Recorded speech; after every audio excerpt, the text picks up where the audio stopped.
What do you do with the mad that you feel? When you feel so mad you could bite. When the whole wide world seems oh so wrong and nothing you do seems very right. What do you do? Do you punch a bag? Do you pound some clay or dough? Do you round up friends for a game of tag or see how fast you can go? It's great to be able to stop when you think you've planned a thing that's wrong and be able to do something else and think this song. I can stop when I want to, can stop when I wish. I can stop anytime. And what a good feeling to feel like this. And know that feeling is really mine. Know that there's something deep inside that can help us become what we can. For a girl can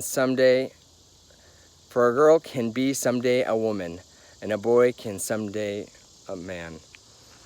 These are the lyrics for a song from Mr. Rogers' Neighborhood, who was a TV icon for children's TV on PBS for decades. And he was an inspiration to many. And recently I had seen a documentary that's fantastic. It's called Won't You Be My Neighbor. It came out last year at some time. But fabulous documentary documenting the life and kind of the morals and the theory and the whole concept of Mr. Rogers' Neighborhood.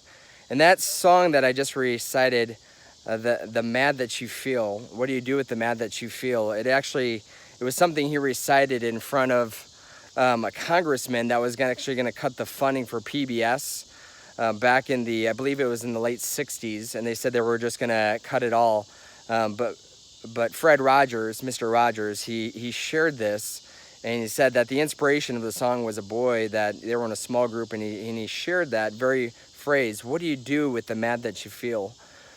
And Mr. Rogers had such a way to be able to help children be able to identify their emotions, identify what they were feeling, which is very amazing. He actually had an upbringing where he was a single child, and the documentary talks about this, and he didn't know necessarily how to communicate and talk about things he felt, and didn't think that it was all right to talk about them. So you do other things, like he played piano. He's an amazing pianist, and he actually did all the music for the show. But he would sometimes just play really angrily on the piano and things if he was feeling frustrated and very mad.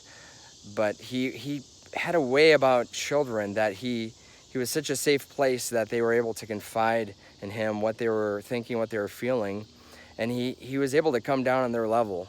And it was so inspiring of just how he was able to kind of serve children in this way and really do something powerful that through the TV and this medium, be able to help children feel how valuable they were and to be able to take ownership for themselves. And his core message so often that he shared with children is that you're loved, you're accepted just the way that you are, which is just that's the first and foremost thing that we need in life, is to know that we are the beloved son, the beloved daughter, that we mean infinitely much, that we have extraordinary worth beyond what we can ever imagine. And he shared that, and he helped children to understand that you have this value and that you are accepted just the way you are. It kind of reminds me of a little bit of even Brennan Manning, one of the famous authors who wrote Ragamuffin Gospel. It said that God loves you not as you should be, but he truly loves you as you are, which has been a theme in my life that I've just loved understanding that more and more and trying to wrap my little brain around that concept. But Mr. Rogers, wow, just an inspiration to this generation. And what can we do now in this time as he is passed on?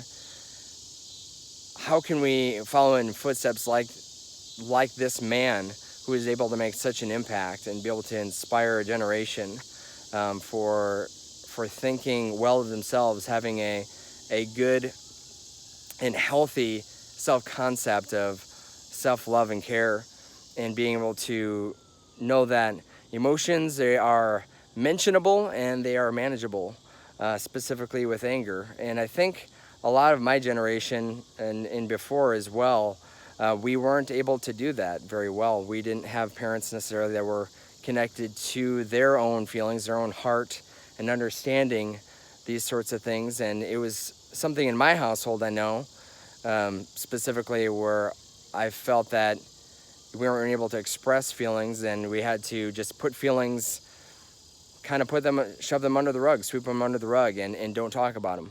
If you were mad, you just covered it up, bottled it up, and moved on, and just went away, and just removed yourself from the situation, versus coming to a place of peace and talking through the feelings that you're experiencing. And something that I've had to learn more later in life, being married, you can't be in a marriage relationship that's going to be very successful and have good communication if you cannot express the things that you are actually feeling, be in touch with some of those emotions and frustrations and the feelings that can be sometimes difficult, sadness and fear and anger, but being able to take ownership for those feelings and talk them through. So Fred Rogers, I salute you. I appreciate what you've done to inspire this generation, and I hope that I can aspire to be half the man that you were, and I hope that all of us, we could be able to think about the next generation and what we can do to help them understand their inherent value and worth, that the next generation can be dancing upon our ceilings that we lift up for them. So I hope you're all doing well, guys. Love you, and we'll talk to you later. Bye-bye.